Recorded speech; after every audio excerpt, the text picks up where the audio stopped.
Hello, and welcome back to A Better World. This is your host, Mitchell J. Rabin, and we're very glad you're joining us again today. Today we're going to have another very interesting show. We have with us from the West Coast, Christopher Howard.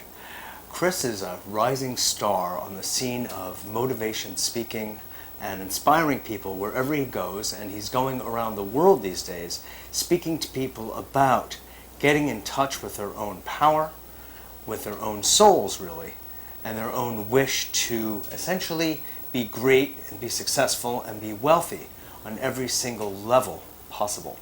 So Chris is going to be in New York very soon, and we'll give you the information, giving some talks and workshops, and you'll have a chance to see and experience Chris yourself directly in that setting and get kind of a taste of his work and his intelligence and wit today on A Better World. So thanks for being on the show. Thanks for having me, Mitch. Absolutely. Good to see you. Yeah, no, it's really a pleasure to be back in New York. I absolutely love it. Is this a great place or what? You got a wonderful city. You know, that's why they wanted to bomb it.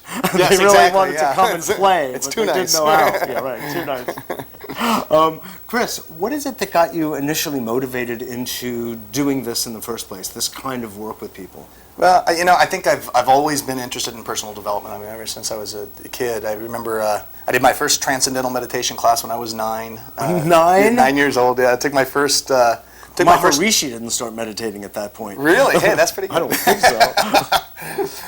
Took my first hypnosis class when I was 12. Bought my first, this is a funny story, I bought my first book on memory enhancement when I was 10 years old, but I forgot it on the school bus. And it was pretty embarrassing because I had to call them up and say, I forgot this book on the school bus. And they said, what's it called? And I said, well, How to Improve Your Memory. So I've always been into it. Right. But I took a hiatus. I worked in the hotel resort industry for several years. Mm-hmm. And I hit a point in my life, I was about 26 years old. I had been working out of the country and I came back. And I hit a point where things weren't working for me physically, emotionally, financially certainly weren't working. I was about $70,000 in debt, really behind, and I had no upside to offset that. So it was a pretty stuck place. And so I poured into the personal development books out of desperation more than anything else. Did you find they helped you? Oh, no doubt about it. Yeah. I mean, I started to turn things around immediately, started to make my life more the way I wanted. For me, where I got the truest application the truest sign of the validity of the tools was when I was able to take that 70,000 in about about 2.5 year time frame. I started making $70,000 a month. So I went from $70,000 in debt to making $70,000 a month, and then it rose after that, continued to rise up to $200,000 a month, and it just kept going and going and going through direct application of everything that I've been learning. So.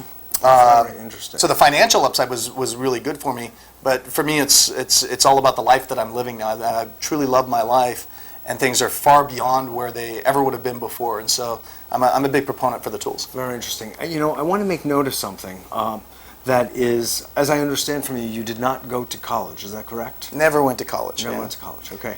Yeah. It's an interesting thing to model, right.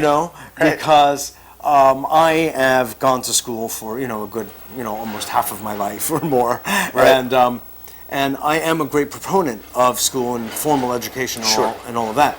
Right. At the same time, I see numerous and increasing instances of people who have not gone to college or graduate school or the like, and are doing just magnificently in the world, succeeding, and they're bright, and they're self-educated. Right. And I actually did grow up, even though I grew up in this kind of fancy town in Connecticut and all of this, there were some of my friends there who never graduated college either, and they're utterly brilliant and successful in the world.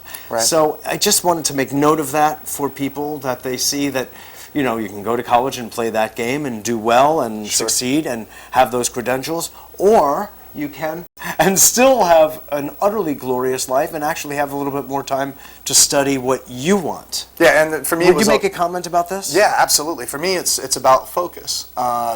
If you look at some of the most successful people in worldly terms, because success comes in many shades and flavors and colors, but if you look from a financial perspective, the people that are massively successful have been able to channel their focus in a direction that allowed that success to come to fruition.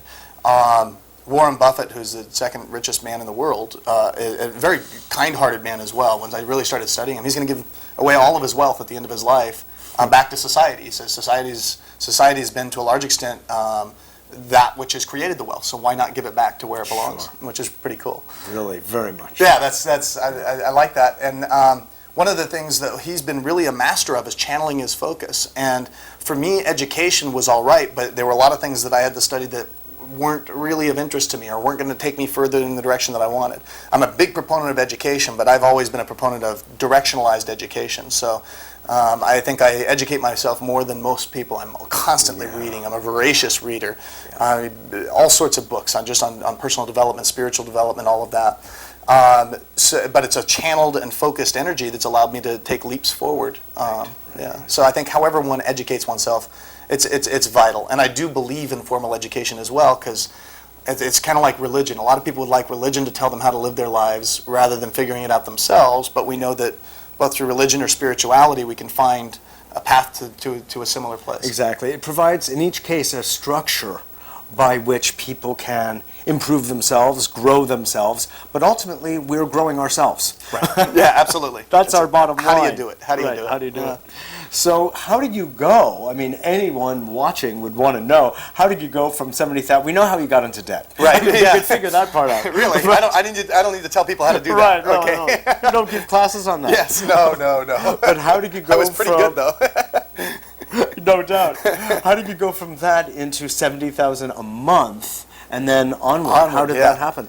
Well, there was some exciting things. I had been to all the seminars. I had done the Anthony Robbins and the Robert Kiyosaki, and I read all the books. I awakened the giant within, but when I woke him up, he was still grumpy. We weren't any further along in our life. Yes. And NLP rather massively. Yeah, I became a trainer of neuro-linguistic programming and clinical hypnosis, and I was actually teaching courses in accelerated human change and teaching courses in communication mainly around the United States as well as Canada. And so I was teaching courses in how to make change quickly, how to communicate more effectively. But I knew there was still this scotoma in my own life. It was a blind spot, an area I didn't look at, and that was my finances. And it was just because, quite frankly, it wasn't an area of interest to me before that. I always thought, well, I'm going to do what I love, and that's all that matters. And I don't really care all that much about money. I mean, that's kind of my mindset. And as a result, I didn't have any. So it wasn't a secret why I didn't have any, but some of us beat our heads up against the wall trying to figure it out. But it's pretty clear if you look at it. It's where do you place value? Where do you place importance? And how do you language your life? Basically. And how do you language your life? And so I was succeeding at a bigger level. I was actually doing about $70,000 a year at that point. So I was 70 in debt, making 70 a year. And I stopped one day and I said, I'm going to start applying everything that I know, and I'm going to do psychological profiles on people that have succeeded massively.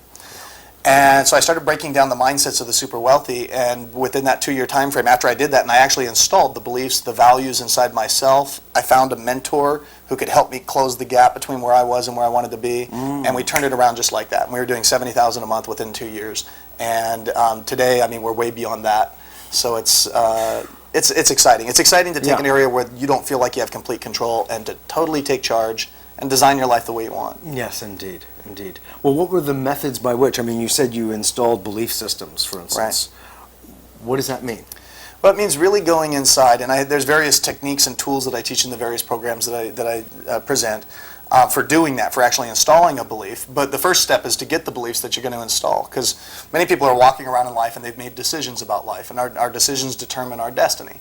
So people have made decisions that they can't make a lot of money, or that money and happiness don't go hand in hand, or that money is bad and evil. Bad and evil. The root of all evil. The root of all evil, or you can't be spiritual and have wealth. All these things that that get in people's way. Limiting beliefs. Einstein said that we're boxed in by the boundary conditions of our thinking, and that for me, those are those barriers, those are the boundaries that people bang their heads up against, and I myself, I didn't think that money should be important. I thought it should be about other things, and well, it should. But when I started modeling these people and looking at them, I realized that very few. If you look at the billionaires in the world, money, they will very rarely tell you that money is the most important thing to them. In fact, Donald Trump's father told him when he was a young kid, when he was 16 years old, told him that if you do it for the money, you're doing it for the wrong reason. He said you'll never stick with it long enough to be truly financially successful. He said it's got to be something way beyond that. And what I was doing is I thought that it had to be just about that in order to make it. When I really got that, no, it could be about a grander vision. We got a big vision for the planet. We got good things we want to do in the world. It can be about that bigger vision, but you also have to place a level of importance on the financial side. Otherwise, how are you going to spread your messages to as many people as you can?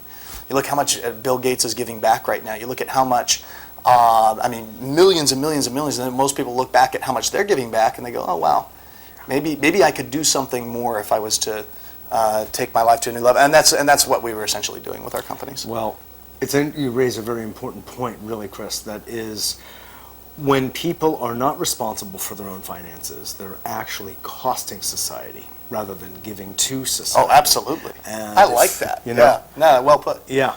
And if you want to be spiritual, so to speak, in this life, one of your responsibilities is actually to earn a good amount of money so that you can, one, be sustained by self-sustaining and give back. Absolutely. How can you give something that you just don't have? It's the old paradigm. Yeah, it's like put your own oxygen mask on first. Yeah, and then, exactly. Yeah, help the exactly, the infant. Yeah, absolutely. Right. And I see. It's a spiritual obligation, therefore, to make money, not to ignore it. I like it. It's like a total inversion of the usual thinking. Right. Well, when they say that money is the root of all evil, no, the love of money. If you place money above all else, then I can see how your life might not be all that.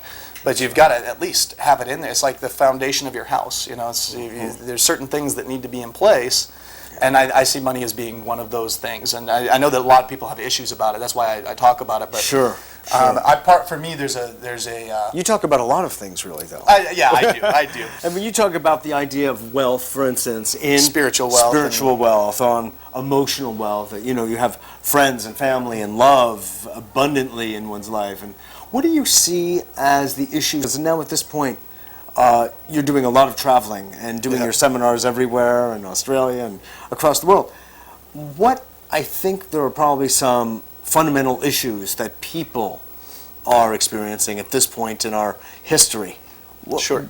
Speak to those if you would. I'd be interested to know what is showing up. I think there's shifts that occur in value systems with people in the world, through societies, through individuals.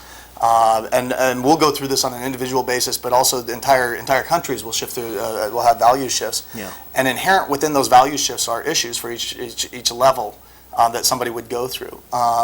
What I mean is that, like, you have times where you look at the '60s. When people came in the '60s, there was a whole revolution that was occurring within our country from a values perspective, where we had people were saying, no, let's live in the moment, let's be here now, peace and love. Now, which is a nice state to be in, but that's going to have its own inherent challenges. For example, if somebody has an inward spiritual quest, they might not ever tap into creating things in the real world, and therefore might. Oftentimes, you hear about spiritual people that live in lack. Not always, but oftentimes that can be an issue where they're not going out and creating things in the material world. Then you get the people in the material world that go out and the pursuit of material goods that at the end of their life sometimes will find themselves with a hole in their soul because they never found out